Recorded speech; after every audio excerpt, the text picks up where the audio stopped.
Jsem se stal dokonce i ambasador Marek Omelka. Dobrý den.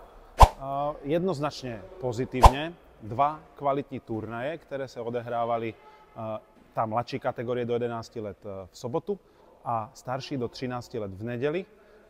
Turnaje se zúčastnilo více jak 100 dětí s tím, že byli účastníci z celého Jihomoravského kraje a dokonce i z kraje Olomouckého nás prišli navštíviť deti, ktoré si taky nevedli špatne.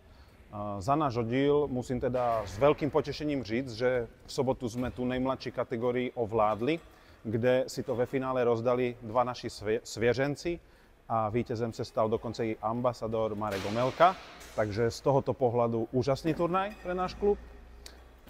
V nedělu dnes sme mali taky své želízka v ohni v podobě dvoch devčat, na ktoré ale bohužel trošku dolahel ten tlak, tá tíha okolností a svoje pozice neuhájili a tam sme skončili v hlavní soutěži bez medaile, ale predvedený výkon všetkých našich svěřenců bol dobrý, kvalitný, vieme na čom skladať, devčatám prajem veľa úspechov do ďalších turnajov, aby nezúfali, že im to nevyšlo dneska.